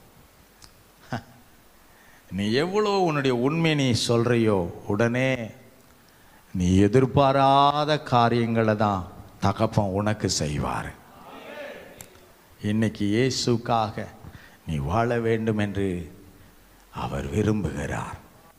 இவன் பாவம் செஞ்சு போனான். ஆனால் தகப்பனுடைய இருதயம் பார்த்தீங்களா? அவன் எழுந்து புறப்பட்டு தன் தகப்பனிடத்தில் அவன் என்ன பண்ணுறான்? வந்தான். அவன் தூரத்தில் வரும்போதே அவனுடைய தகப்பன் அவனை கண்டு மனதுருகி ஓடி அவன் கழுத்தை கட்டி கொண்டு அவனுக்கு முத்தம் செய்தான். உனக்கு கோபம் வந்துச்சுன்னா உன் அப்பா கிட்ட அம்மா கிட்டெல்லாம் ஒரு வாரம் கூட பேசாமல் முரடு பிடிச்சிட்டு இருப்பேன். ஆனால் அப்பா அம்மா அப்படி இல்லை. அவங்க நீ எவ்வளோ மோசமாக போனாலும் மறுபடியும் அன்புக்கு அவங்க எப்பவும் அதுக்கு பாத்திரவான்லாம் இருக்கிறாங்க. முந்தி உன்கிட்ட அன்பு கூடுறாங்க. இந்த அன்பு தகப்பன் தாய்கிட்ட தவிர வேற எங்கேயுமே உனக்கு கிடைக்காது. இதே அன்புள்ள நண்பர்கள் எல்லாம் பணம் இருக்கும்போது தான் அந்த அன்பு. காலி ஆயிட்டதும் ஒருத்தனும் இல்லை. ஆனால் நீ காலியாகி எல்லாத்தையும் தகப்பன்றது எடுத்துகிட்டு போய் வீணாக்கி போட்டு வெறுங்கையாக வரும்போதும் இவ்வளோ நஷ்டத்தையும் இவ்வளோ வேதனையும் கொடுத்த தகப்பன் மறுபடியும் உன்னை பார்க்கும்போது, அதே அலங்கோலத்தில் உன்னை பார்க்கும்போது கட்டி முத்தமிடுறாரு. ஒரு நல்ல ஒரு ஆமேன்னு சொல்லுங்க, நல்ல கைகளை உயர்த்தி ஒரு ஆமேன்னு சொல்லுங்க. இன்றைக்கு வேதம் சொல்லுகிறபடி இந்த அன்பை தான் இவ்வுலகத்தில் தேவன் கொடுத்தார். தேவன் தம்முடைய ஒரே பேரான குமாரனை விசுவாசிக்கிறவன் எவனோ அவன் கெட்டு போகாமல் நித்திய ஜீவனை அடையும்படி அவரையே தந்தொழி உளவாய் உலகத்திலே அன்பு கூர்ந்தார். அந்த அன்பு தான் பாவியாகி அவனை அரவணைச்சு முத்தமிட்டது. சமுதாயம் தள்ளும், ஜனங்கள் தள்ளும், உறவுகள் தள்ளும், ஆனால் சபை உன்னை ஒரு காலம் தள்ளாது. இங்கே உன் பாவத்துக்கு மன்னிப்பு உண்டு, இந்த இடத்தில் உன்னுடைய தவறுதலுக்கு மன்னிப்பு உண்டு. இன்றைக்கு நீ புரிந்து கொள்ள வேண்டும், இனி நான் வாழ்கிற வாழ்க்கை ஒரு யோக்கியமாய் நான் வாழ்வேன், உண்மையாய் நான் வாழ்வேன், என் ஆண்டவருக்கு நான் உண்மையாய் இருப்பேன். ஞானம் மிக முக்கியம். ஆராதனையை நழுக விடக்கூடாது, சபையில் கூடி வருதலை விட்டுவிடக்கூடாது, கர்த்தரை தேடுவதிலே நீங்கள் சாக்குபோக்கு சொல்லவே கூடாது. ஏனென்றால் கர்த்தர் உனக்கு செய்த நன்மைகள் 1 2 அல்ல, எல்லாம் கைவிட்ட போதும் அவர் உன்னை சேர்த்து கொண்டதை மறக்காத. மாத்திரை மருந்துகள் டாக்டர்கள் உன்னை கைவிட்ட போது இயேசு உன்னை குணமாக்கினதை மறந்து போகாத. நீ எல்லாத்தையும் இழந்து ஒன்றும் இல்லாமல் வறுமையில் போன போது உன்னை ஆசீர்வதித்து உயர்த்தின இயேசுவை நீ மறந்து போகாத. எல்லாரும் உன்னை பகைத்த போது, எல்லாரும் உனக்கு எதிரியான போது, ஒரு ஆறுதல் இடமாய் உனக்கு இயேசு இந்த ஸ்தலத்தை உனக்கு மாற்றினத போது அதை நீ மறந்து போகாத. இன்றைக்கு நீ சொல்லலாம், இந்த ஆலயத்துக்குள் வந்தனால தான் இன்றைக்கு நான் வாழ்கிறேன், இந்த ஆலயத்துக்குள் வந்தனால தான் இன்றைக்கு நான் பிழைத்திருக்கிறேன். இந்த அன்புக்கு ஒரு காலம் நீ ஏமாற்றக்கூடாது. ஞானம் மிக முக்கியம். ஞானம் மிக முக்கியம். தேவ பிள்ளையை, உன் ஞானத்தை நீ பிரதிபலிக்க வேண்டும் என்று அவர் விரும்புகிறார். உன் ஞானம் இந்த உலகத்தில், இந்த பட்டணத்தில் பகிரங்கமாக வெளிப்பட வேண்டும். இந்த பிள்ளை என்ன செய்தாலும், இந்த மகன் இந்த மகள் என்ன சொன்னாலும் பாவம் செய்ய மாட்டார்கள். அவர்கள் பாவத்தண்டை வருவதே இல்லை, பாவத்தை அவர்கள் விரும்புவதே இல்லை என்பதை உன்னை குறித்து சாட்சிகள் வெளிப்பட வேண்டும். ஆமென். அப்படிப்பட்ட ஒரு வைராக்கியம் உள்ளவர்களாய் நீங்கள் மாற வேண்டும் என்று இயேசு விரும்புகிறார். ஞானம் அதற்கு மிக அவசியம். எதை வேண்டென்றால் நான் என்ஜாய் பண்ணலாம், ஆனால் எல்லாம் எனக்கு சரியாயிராது. ஆகியால் நான் எல்லா வழியும் தெரிந்து கொள்ளவில்லை. ஒரே ஒரு பாதையை நான் தெரிந்திருக்கிறேன். அதன் பாதையில் என் லக்கை நோக்கி நான் ஓடுகிறேன். எனக்கென்று வைத்த வாக்குத்தத்தத்தின் ஜீவ கிரீடத்தை பெறும்படி என் லக்கை நோக்கி நான் தொடர்ந்து ஓடுகிறேன். ஹல்லேலூயா. உன் சிரசின் மேல் ஒரு மகிமை இருப்பதை உன் சத்துருக்கள் காண வேண்டும். அறிவு நிரம்பட்டும். 4 பணம் பார்த்ததும் வாலாட்டிடாத.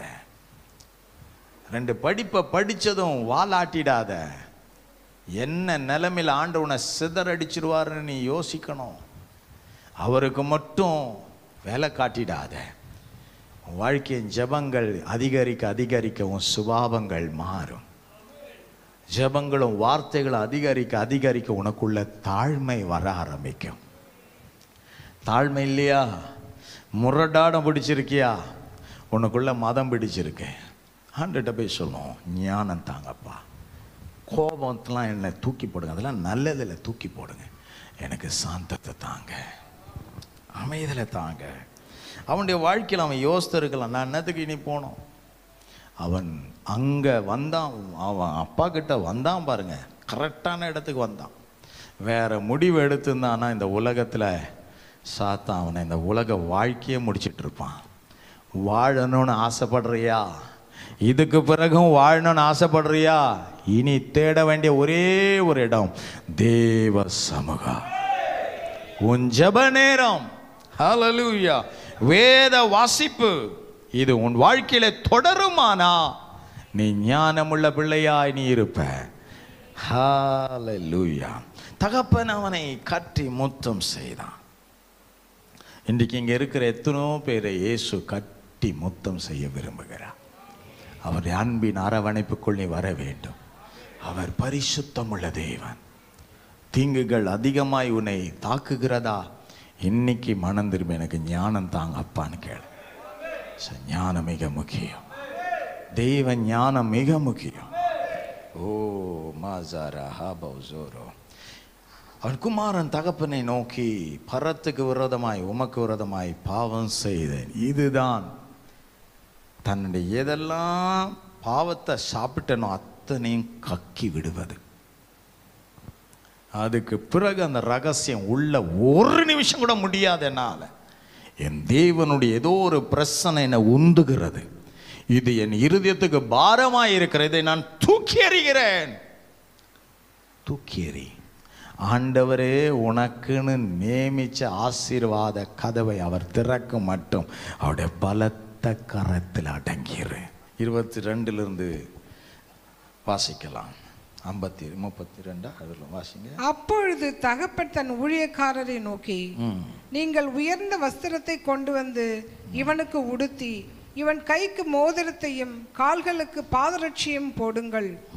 கொழுத்த கன்றை கொண்டு வந்து அடியுங்கள், நாம் புசித்து சந்தோஷமாயிருப்போம். என் குமாரனாகி இவன் மரித்தான், திரும்பவும் உயிர்த்தான், காணாமற் போனான், திரும்பவும் காணப்பட்டான் என்றான். அப்படியே அவர்கள் சந்தோஷப்படத் தொடங்கினார்கள். எதெல்லாம் இழந்தான்? நல்ல சாப்பாடை இழந்துட்டான், நல்ல ட்ரெஸ் இழந்துட்டான், கையிலெல்லாம் போட்டிருந்த கோல்டு மோதிரங்கள் எல்லாம் இழந்துட்டான், கழுத்தில் இருந்த செயினெல்லாம் இழந்துட்டான், காலில் போட்ட செருப்பையும் இழந்துட்டான். ஒரு பிச்சைக்காரனை காட்டிலும் கேவலமாக வந்து நின்றான். வெட்கம் ஒரு மனிதனை அப்படி தான் தலகுனிய செய்யும். இதுதான் பிசாசுடைய பயங்கரமான டார்கெட். உன் ஞானத்தை பிடிச்சிட்டானா எல்லாத்தையும் அவன் சாப்பிட்ருவான். ஒரே ஒரு வசனத்துக்கு வரலாம். ஆதியாகமம் 3 அதிகாரம் 1 வசனத்தை பாருங்க. தேவனாகிய கர்த்தர் உண்டாக்கின சகல காட்டு ஜீவன்களை பார்க்கிலும் சர்ப்பமானது தந்திரமுள்ளதாயிருந்தது. அது ஸ்திரீயை நோக்கி, நீங்கள் தோட்டத்தில் உள்ள சகல விருட்சங்களின் கனியையும் புசிக்க வேண்டாம் என்று தேவன் சொன்னது உண்டோ என்றது. அங்க அந்த சர்ப்பம் ஏவாளை பார்த்து கேட்குது, இந்த தோட்டத்தில் இருக்கிற எல்லா பழம் சாப்பிடுதானே ஆண்டவர் சொன்னாரு? ஆமா. இப்போ நீ காட்டுறியே அந்த பழம், இப்போ நான் சொல்றேனே இந்த பழம், இது ஆண்டவர் சாப்பிட வேணான்னு உன்கிட்ட சொன்னாரா என்று கேட்குறான்.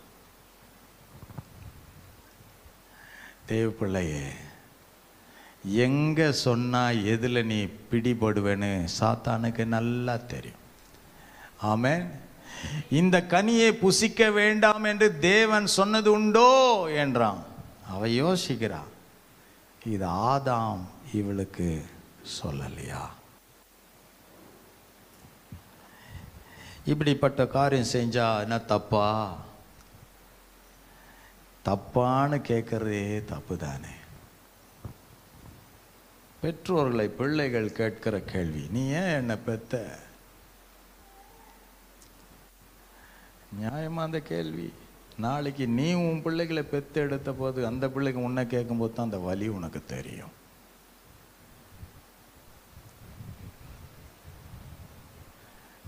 எனக்கு தோணுனா நான் ஜெபிப்பேன், நீ கம்முன்னு இரு.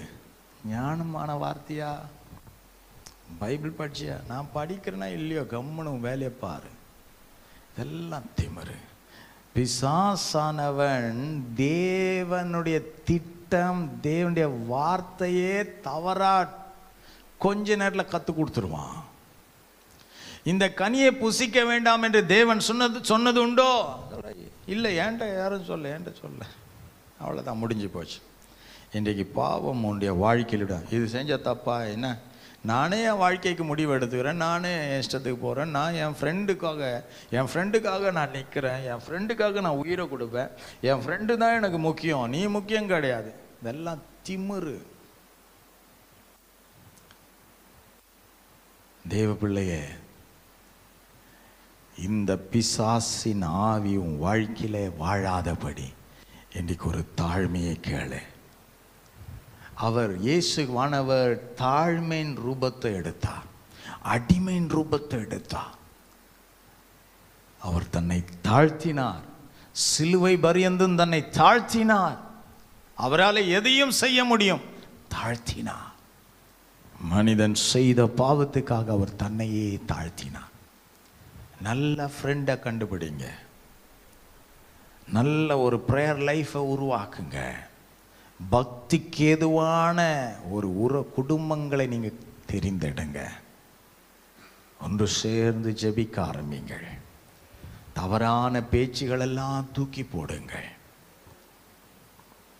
அவர் கபடமற்றவராக இருக்கிறார்.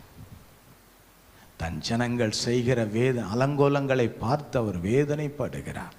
சபையே, அவர் பார்க்கிற பரிசுத்தம் உண்மையில் அசைவாட வேண்டும் என்று விரும்புகிறார்.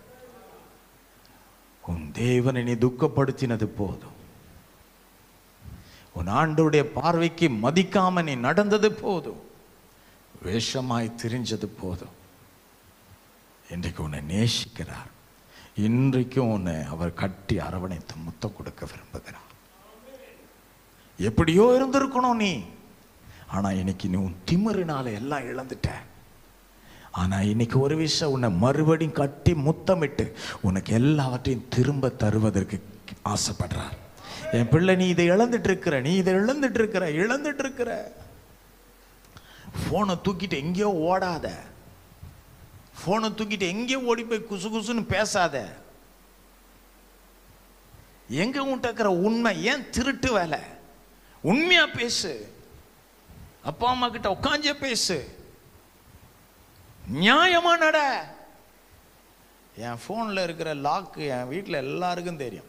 என் ஃபோன் எங்கள் வீட்டில் பொது இது என்ன சொல்லுவாங்க, இது யார் வேணால் பார்ப்பாங்க. எங்கள் வீட்டில் எல்லாருக்கிட்டையும் போய்ட்டு வரும். உன்னால் இருக்க முடியுதா?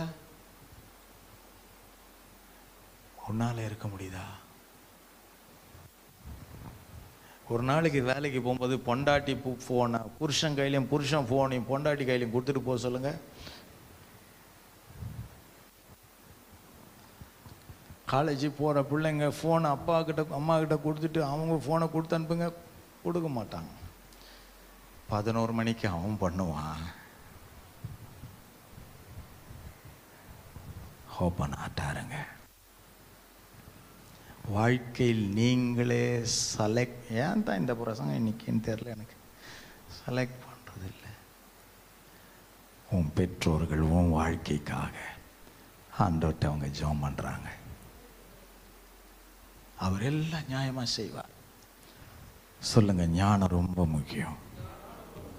ஞானத்தை இழந்துட்டீங்கன்னா ஆண்டருடைய வேலையும் நீ இழப்ப, அபிஷேகத்தை இழப்ப, அவருடைய ஊழியத்தை உன்னால செய்ய முடியாது. இன்னைக்கு வந்து சலன்றாக, இன்னைக்கு வந்து சலன்றாக. பிசாசு என்னை பிடிச்சது போதும், துன்மார்க்கமா நான் வாழ்ந்தது போதும், இனி ஆண்டுக்காக நான் நிற்க போறேன். இழந்துட்டான் ஐயா, ஆனால் அவருடைய காரம் இப்போவும் திரும்ப உனக்கு கொடுக்கணும்னு விரும்புகிறாரு. இன்னைக்கு எனக்கு நல்லா தெரியும், நேற்று ஆண்டவர் இந்த வார்த்தை நீ பேசணும்னு சொல்லி ஆவில திட்டம் தெளிவுமா அனுப்பினார். விஸ்டம் மிக முக்கியமாக இருக்கு. இன்னைக்கு ஞானம் இல்லாதனால ஜனங்கள் சீரழிந்து போகிறார்கள். அவங்க தேவ ராஜ்யத்தில் பிரகாசிக்கிறதே இல்லை, பின்வாங்கி கொண்டு போகிறார்கள். அவர்கள் ஊழியத்தை கொடுத்ததை இந்த நாளில் அதை விற்று போடுகிறார்கள்.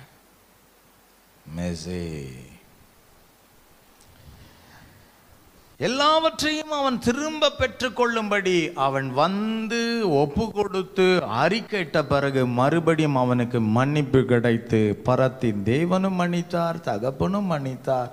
அவனை மறுபடியும் புதிய சிருஷ்டியாய் மாற்றினார். கிறிஸ்துவுக்குள் ஒருவனுடைய வாழ்க்கையில் பழையவைகள் எல்லாம் ஒழிந்தது, எல்லாம் புதிதாயினது. அப்பா அம்மா அழுறாங்களா?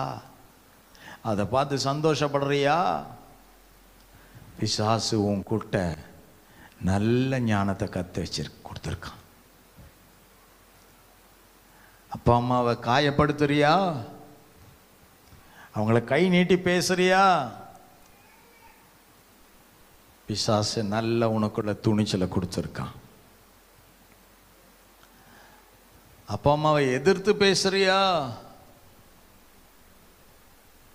உன்னுடைய ஞானம் எவ்வளோ அந்த கேடு அடைஞ்சிருக்கு.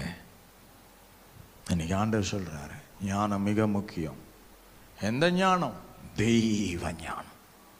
அந்த தெய்வ ஞானம் ஒரு மனுக்குள்ள வரும்போது பெற்றோர்கள் சொல்லுவாங்க, என் பிள்ளை கர்த்தரால் போதிக்கப்பட்டிருக்கு, அவங்க சமாதானம் எங்களுக்கு பெரிதா இருக்கு. என் பிள்ளை கர்த்தரால் போதிக்கப்பட்டிருக்கு, அவன் சமாதானம் எனக்கு பெரிதா இருக்கிற. நீ உன் வீட்டை கர்த்தருடைய ஆலயமா மாற்றணும். உன் வீடு ஒரு ஜெப வீடா மாறணும். உன் மேல தேவ ஆவியானவருடைய பிரசனம் தங்கி இருக்க வேண்டும். மசரேகா எல்லாத்தையும் அவன் இழந்தான், ஆனால் திரும்ப எல்லாவற்றையும் அவன் பெற்றுக்கொள்ளுகிறான். அந்த இழந்த காரியங்களை அவன் பெற்றுக்கொள்ளும்படி எழுந்தான். எழுந்த அவன் எங்கே இழந்தானோ அந்த இடத்தை விட்டு எழுந்து எங்கே இருந்து நல்ல ஆசீர்வாதமாய் இருந்தானோ அந்த இடத்துக்கு அவன் புறப்பட்டு சென்றான். புறப்பட்டு சென்ற அவன் எதை இழந்தவனாய் பெற்றுக்கொண்டு இழந்தானோ அதே இடத்தில் போய் தன்னுடைய பாவத்தை அறிக்கை செஞ்ச பிறகு இழந்ததுக்கு மேலாய் திரும்ப கர்த்தர் அவனை ஆசீர்வதித்தார். ஹல்லேலூயா. இந்த ஓய்வு நாள் ஆராதனை நீ முடிச்சு போய் உன்னுடைய வாழ்க்கையில அபிஷேகத்தை இழந்தியா, ஜபத்தை இழந்தியா, பரிசுத்தத்தை இழந்தியா, நல்ல குடும்பத்துடைய சாட்சி இழந்தியா, இன்னைக்கு மறுபடியும் உன் வீட்டில் அதெல்லாம் புதிதாய் கட்டி எழுப்பப்பட வேண்டும். ஒரு ஞானமுள்ள பிள்ளையாய் இருந்து உன் வீட்டுக்குள்ள இருக்கிற எல்லா அசுத்தாவிகளையும் ஓட்டு. உன் வார்த்தைகள் தாறுமாறாக இருந்தவைகள் மாறட்டும். உண்மையை பேசு, ஒழுக்கமாக, திறந்த உள்ளமாயிரு, எந்த ரகசியம் வச்சுக்காத. உன் வீட்டார் உன்னை நம்பணும். நீ முன்னேற ஆரம்பிக்கும் போது ஒரு பொறாமை வருவதை நீ பார்க்கலாம். முன்னேற்றம் ஒரு பொறாமையை கொண்டு வரும் மற்றவங்களுக்கு. அடுத்த வசனத்தில் பார்க்கலாம் 26 ஊழியக்காரரில் ஒருவனை அழைத்து இது என்ன என்று விசாரித்தான். அதற்கு அவன், உம்முடைய சகோதரன் வந்தார், அவர் மறுபடியும் சுகத்துடனே உம்முடைய தகப்பனிடத்தில் வந்து சேர்ந்தபடியினாலே அவருக்காக கொழுத்த கன்றை அடிப்பித்தார் என்றான். அப்பொழுது அவன் கோபமடைந்து உள்ளே போக மனதில்லாதிருந்தான். தகப்பனோ வெளியே வந்து அவனை வருந்தி அழைத்தான். அவன் தகப்பனுக்கு பிரதியுத்தரமாக, இதோ இத்தனை வருஷ காலமாய் நான் உமக்கு ஊழியம் செய்து ஒரு காலம் உம்முடைய கற்பனையை மீறாதிருந்தும் என் சிநேகிதரோடே நான் சந்தோஷமாய் இருக்கும்படி நீர் எனக்கு ஒரு காலம் எனக்கு ஒரு ஆட்டுக்குட்டியையாவது கொடுக்கவில்லை. வேசிகளிடத்தில் உம்முடைய ஆஸ்தியை அழித்து போட்ட உம்முடைய குமாரனாகி இவன் வந்தவுடனே கொழுத்த கன்றை இவனுக்காக அடிப்பித்தீரே என்றான். அதற்கு தகப்பன், மகனே, நீ எப்போதும் என்னோடு இருக்கிறாய், எனக்குள்ளதெல்லாம் உன்னுடையதாயிருக்கிறது. உன் சகோதரனாகி இவனோ மரித்தான், திரும்பவும் உயிர்த்தான், காணாமற் போனான், திரும்பவும் காணப்பட்டான். ஆனபடியினாலே நாம் சந்தோஷப்பட்டு மகிழ்ச்சியா இருக்க வேண்டுமே என்று சொன்னான் என்றார். ஹல்லேலூயா. நீ மாறுறனா உண்மையான சந்தோஷப்பட்டது உன் தகப்பன் தாய் தான். அடுத்தது ஆண்டவர். கூட இருக்கிற அண்ணன் பொறாமப்படுறான். அநியாயமாக இப்போ எல்லாத்தையும் ஊதாரியாக அழைச்சிட்டு வந்திருக்கான். ஹலோ, தெய்வத்துடைய ஞானம் வேற, தகப்பனுடைய ஞானம் வேற, மற்றவங்களுடைய ஞானம் வேற. தகப்பனுடைய ஞானமும் தெய்வ ஞானமும் அப்படி ஒன்றா இருக்கு பாருங்க. அவன் காணாமல் போனான், கிடைச்சிட்டான். எப்போ கிடைப்பான்னு ஆசையாக இருந்தேன். ஏன்னா நான் எனக்குள்ள இருக்கிற ஞானத்தினால அவனை நல்லவனாக்க கற்றுக் கொடுக்க தான் ஆசைப்படுறேன். ஒரு முறை அவனுக்கு நான் ஒரு சாய்ஸ் கொடுக்குறேன். இது ஒரு முறை அவனுக்கு நான் சாய்ஸ் கொடுக்குறேன். எல்லாரும் காயப்படுத்துகிற மாதிரி நானும் காயப்படுத்தல, நான் சாய்ஸ் கொடுக்குறேன். அவன் செத்துட்டான், துக்கப்பட்டேன். ஆனால் இப்போ மறுபடியும் பார்த்துட்டேன். அவன் இப்போ ஒரு புதிய ஆளாக வந்து என்கிட்ட மன்னிப்பை கேட்டான். இன்னைக்கு நான் உண்மையான அவனுடைய சொல்ல நான் நம்புகிறேன். அவன் இனி நல்லவனா வாழ்வான். ஹல்லேலூயா. அவன் சொல்லும்போது சொன்ன அந்த ஆண்டவருக்கு விரோதமாக நான் பாவம் செஞ்சேன்னா அப்பயே புரிஞ்சு போயிடுச்சு. அவன் உலகத்தின் எல்லாருடைய ஐக்கியத்தையும் நண்பத்தையும் பாசத்தையும் விளங்கி புரிஞ்சு காயப்பட்டு இன்றைக்கு உண்மையா இருக்கிற ஒரே பாசம் நான் ஆராதிக்கிற தெய்வமும் என்னை வளர்த்துகிறேன் தகப்பன் தாய் தான் என்பதை புரிந்து கொண்டேன். ஆகையால் நான் மன்னிப்பை கேட்டான். அப்போதே நான் புரிந்து கொண்டேன், இவன் இப்போ ஒரு தெளிஞ்ச ஞானத்தில் வந்து விட்டான். அவன் உள்ளம் பூரிக்க வேண்டும். ஏனென்றால் எதுக்கு ஏங்கினானோ அது எங்கேயுமே அவனுக்கு கிடைக்காது. அது கிடைக்கிற ஒரே இடம் தகப்பன் வீட்டில் தான். ஹல்லேலூயா. மோதிரம், வஸ்திரம், பாதரட்சை, கொழுத்த கன்று. அந்த பிள்ளைய பாசல, தம்பி நீ என் கூடயே தான்டா இருக்க, இதெல்லாம் ஒன்று தான். ஆனால் இன்னைக்கு அவன் காயப்பட்டு வந்திருக்கான். அவன் உள்ளம் பூரிக்கணும். நான் நேசிக்கிறோன்றது அவனுக்கு தெரியணும். அவன் துக்கம் எல்லாம் மாறணும் சொல்லி அவன் உள்ளம் பூரிக்கும்படி அத்தனை பெரிய ஒரு ஆரவாரமான ஒரு விருந்து. அந்த விருந்தில் எல்லாரும் வந்து அவனை ஒரு விதமாக பார்த்தவர்கள் எல்லாம் வந்து அவனை மறுபடியும் பார்த்து அதே முந்தி இருந்த அதே ஸ்தானத்தில் அவன் உயர்ந்து இருப்பதை கண்டதும் பேரானந்த அடைஞ்சார்கள். இதுக்கு பிறகு யாரும் அவனை மட்டுப்படுத்த முடியாது. ஏனென்றால் தெய்வம் அவனை உயர்த்தி விட்டார். இன்றைக்கும் வாழ்க்கையில் உயர்த்துகிற தேவனண்டை நீ ஒரே காரியம் செய். அவர்கிட்ட போய் உன் பாவத்தை மன்னிப்புக்காள். ஆண்டவரே சொல்லி ஒப்புக்கொடு. உன் வாழ்க்கை மாறப்போகுது. ஹல்லேலூயா. பக்கத்தில் பார்த்து சொல்லுங்க, நீ இழந்ததெல்லாம் பெற்றுக்கொள்ளும் போது பொறாமை வரும். ஆனாலும் உன் ஆண்டவரை விடாத, இயேசுவை விடாத. ஹல்லேலூயா, ஹல்லேலூயா. இன்றைக்கு நமக்குள்ள ஒரு தீர்மானம் வரட்டும். யோனா 3ஆம் அதிகாரம் 2 10 வசனத்தை வாசிக்கலாம். நீ எழுந்து மகா நகரமாகிய நினிவேக்கு போய் நான் உனக்கு கற்பிக்கும் வார்த்தையை அதற்கு விரோதமாக பிரசங்கி என்றார். யோனா எழுந்து கர்த்தருடைய வார்த்தையின்படியே நினிவேக்கு போனான். நினிவே 3 நாள் பிரயாண விஸ்தாரமான மகா பெரிய நகரமாயிருந்தது. யோனா நகரத்தில் பிரவேசித்து 1 நாள் பிரயாணம் பண்ணி இன்னும் 40 நாள் உண்டு, அப்பொழுது நினிவே கவிழ்க்கப்பட்டு போம் என்று கூறினான். அப்பொழுது நினிவேயிலிருந்து ஜனங்கள் தேவனை விசுவாசித்து உபவாசம் செய்யும்படி கூறினார்கள். பெரியோர் முதல் சிறியோர் மட்டும் ரட்டுடுத்தி கொண்டார்கள். இந்த செய்தி நினிவேயின் ராஜாவுக்கு எட்டின போது அவன் தன் சிங்காசனத்தை விட்டு எழுந்து தான் உடுத்தியிருந்த உடுப்பை கழற்றி போட்டு இரட்டை உடுத்தி கொண்டு சாம்பலிலே உட்கார்ந்தான். மேலும் ராஜா தானும் தன் பிரதானிகளும் நிர்ணயம் பண்ணின கட்டளையாக நினிவே எங்கிலும் மனுஷரும் மிருகங்களும் மாடுகளும் ஆடுகளும் ஒன்றும் ருசி பெறாது இருக்கவும், மேயாமலும் தண்ணீர் குடியாமலும் இருக்கவும், மனுஷரும் மிருகங்களும் ரட்டினால் மூடிக்கொண்டு தேவனை நோக்கி உரத்த சத்தமாய் கூப்பிடவும், அவரவர் தம் தம் பொல்லாத வழியையும் தம் தம் கையில் உள்ள கொடுமையும் விட்டு திரும்பவும் கடவர்கள். யாருக்கு தெரியும், நாம் அழிந்து போகாதபடிக்கு ஒருவேளை தேவன் மனஸ்தாபப்பட்டு தம்முடைய உக்கிர கோபத்தை விட்டு திரும்பினாலும் திரும்புவார் என்று கூறச் சொன்னான்.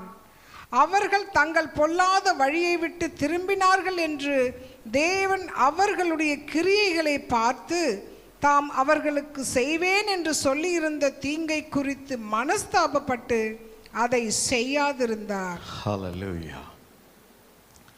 நினிவே பட்டணம் 40 நாளிலே அழிந்து போகும் என்று யோனா மூலமாய் கர்த்தர் அந்த வார்த்தையை பிரசங்கிச்சு எச்சரித்த போது அந்த நினிவே பட்டணத்துடைய ராஜா தொடங்கி மிருக பிராணிகள் வரலும் 3 நாள் தண்ணீரும் குடிக்காம சாப்பிடாமலும் ரட்டு உடுத்து கொண்டு சாம்பலிலே உட்கார்ந்து உபவாசித்தார்களாம். நினைவே ராஜா அந்த ஜனங்கள் அந்த பட்டணத்தின் மிருகங்கள் கூட தண்ணி கூட கொடுக்கலையா. ஏன்? இந்த பாவத்தினால இந்த நினைவே பட்டணம் அழிஞ்சிடும்ன்றதை எச்சரிப்பு தீர்க்கதரிசி மூலம் கேட்டதுமே அவர்கள் பாவத்துக்கு மன்னிப்பு கிடைக்க ஆண்டவரை நோக்கி அவர்கள் உபவாசித்து அழுது ஜெபித்தார்கள்.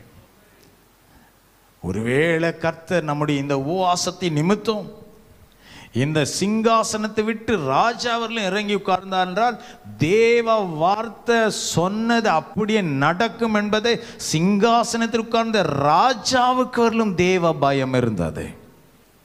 பாருங்கள், குடும்பம் மட்டுமல்ல, மிருக பிராணிகள் வரலும் பட்டினியாய் உபவாசத்தில் உட்கார வச்சு சாப்பாடே கொடுக்கல.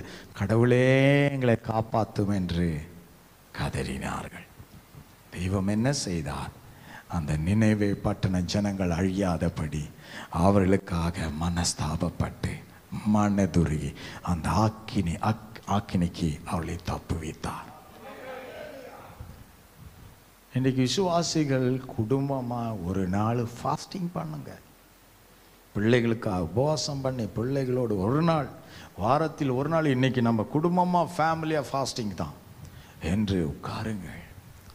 உங்கள் குடும்பத்துடைய சாபங்கள் போகும்போது தேவன் மனதுருக ஆரம்பிப்பார், அற்புதங்களை செய்ய ஆரம்பிப்பார். ஹல்லேலூயா. எந்தெந்த காரியத்தில் பிசாசானவன் உங்கள் குடும்பத்தின் பிள்ளைகளையும் உங்களுக்கும் விரோதமாய் எழும்பி செயல்படுகிற ஆவிகள் எரிக்கப்பட்டு போகும்படி உபவாசம் பண்ணி ஆண்டவரோடு ஜெபியுங்கள். அது நல்லது, அது நல்லது. அது பெரிய மாற்றத்தை வாழ்க்கையில் கொண்டு வருவதை காணும். அது உங்கள் வாழ்க்கையில் ஆவிக்குள்ள இன்னும் பலப்பட்டு எழும்பி பிரகாசிக்க செய்யும். ஜெபங்கள் குறையும் போதுதான் நம்ம எல்லாத்துலேயும் வீக் ஆயிட்டே இருப்போம். தாறுமாறுகள் உண்டாகும், ஒழுங்கினங்கள் வரும், பிரச்சனைகள் வரும், பல குழப்பங்கள் வரும். தேவனுடைய அந்த பிரசன்னமாகிய அந்த ஜெபத்தில் உபவாசத்தில் நம்ம உட்காரும் போது நம்ம ஜெயித்து கொண்டே வருவோம். நான் இழந்ததெல்லாம் திரும்ப நமக்கு கொடுக்க அவர் உண்மை உள்ளவராயிருக்கிறார். வாரத்தில் ஒரு நாள் ஒருவேளை உபவாசம் பண்ணி நீங்கள் ஜெபிக்க ஆரம்பிங்கள். அப்பொழுது உங்களுக்கு தெரியாமலே உங்களுக்கு விரோதமாய் போர் செய்கிற அநேக சத்துருக்கள் மாண்டு போவதை நீங்கள் காண்பீர்கள். ஹல்லேலூயா. அவன் எழுந்து கர்த்தருடைய வார்த்தை நினைவுக்கு போய் அவனை 3 நாள் பிரயாணம் பண்ணி அந்த இடத்த மகா நகரமாகிய அந்த பெரிய நகரத்துக்குள்ள அவன் போயிருந்தான் பாருங்க. அந்த நகரத்தில் அவன் பிரவேசித்த போது அங்க என்ன பண்ணுகிறான், 40 நாள் உண்டு இந்த நினைவை கவிழ்க்கப்படும் என்று கூறினான் பாருங்க. இந்த செய்தி அது ராஜாவின் காது வரை எட்டினது. இன்றைக்கு சபையே உட்கார்ந்து இருக்கிற உங்கள் காதுகளில் இந்த செய்திகள் கேட்கப்படுமானால், நீயும் போய் உன் குடும்பத்துக்காய் உபவாசித்து நீ ஜெபிக்கும் போது கர்த்தர் உங்களை ரட்சித்து காப்பாற்றுவதற்கு, ரட்சித்து உங்களை ஆசீர்வதிப்பதற்கு அவர் உண்மை உள்ளவராய் இருக்கிறார். ஹல்லேலூயா, ஹல்லேலூயா. ஜெபம் மிக முக்கியமா இருக்கிறது. இதெல்லாம் ஒரு தெய்வ ஞானம். எனக்கு கஷ்டம் அதிகமா வந்த போது நான் உபவாசிப்பேன், மரண பயம் வந்த போது உபவாசிப்பேன். நீ நல்லா இருக்கும் போதும் வாரத்தில் ஒரு நாள் ஆண்டவரேன்னு சொல்லி உபவாசித்து அழ ஆரம்பி. உன் குடும்பத்துக்கு நீ கண்டிப்பா ஜெபிக்கணும். உங்க வீட்டார் ஒவ்வொரு பேரை சொல்லி நீங்க உபவாசத்துல ஜெபிக்கணும். அப்பொழுது அவர்கள் வழிகளில் எல்லாம் கர்த்தர் தூதர்களை கொண்டு அவர்களை காப்பாற்ற ஆரம்பிப்பார். அவர்களை தவறாய் யோசிக்க சிந்தை விடமாட்டார். ஏனென்றால் உங்கள் விண்ணப்பம் அங்கே சென்றதினால் அதில் ஜெயத்தை நீங்கள் பார்ப்பீர்கள். இன்னைக்கு சத்தியத்தை நான் தெரிஞ்சிட்டேன். ஆகையால் நாம் குடும்பமாக ஒரு நாள் எடுப்பது, ஒருவேளை ஒரு ஃபாஸ்டிங் வைத்து கொடுக்கறது ரொம்ப நல்லது. ஆமென். வாரத்தில் ஒரு நாள் ஒருவேளை அப்படி வயிற்றுக்கு ஒரு ரெஸ்ட் கொடுக்கறது ரொம்ப உடம்புக்கு ஆரோக்கியம். சத்தமா ஆமென் சொல்லுங்க. ஹல்லேலூயா. பாருங்கள், உங்கள் வாழ்க்கையில் அநேக வெளிச்சத்தை நீங்கள் பார்க்க ஆரம்பிப்பீர்கள். அப்போது நினைவில் உள்ள ஜனங்கள் தேவனை விசுவாசித்து உபவாசம் செய்யும்படி கூறினார்கள். பெரியோர் முதல் சிறியோர் மட்டும் இருட்டு உடுத்து கொண்டார்கள். இந்த செய்தி நினைவின் ராஜாவுக்கு எட்டின போது அவன் சிங்காசனத்தை விட்டு எழுந்து, ஆமென். பாருங்க, இன்னைக்கு ஒரு ராஜா அந்த சிங்காசனத்தை விட்டு எழும்புறானா தேவ வார்த்தைக்கு எவ்வளவு பயம் இருக்கிறது. இன்றைக்கு ரட்சிக்கப்பட்டு ஞானஸ்தானம் பெற்று ராபோஜன் எடுத்து சபைக்கு வர விசுவாசிகளும் பிள்ளைகளுக்கு தேவ பயம் இல்லாததினால தான் பாவத்தை துணிகரமாய் செய்து கொண்டிருக்கிறார்கள்.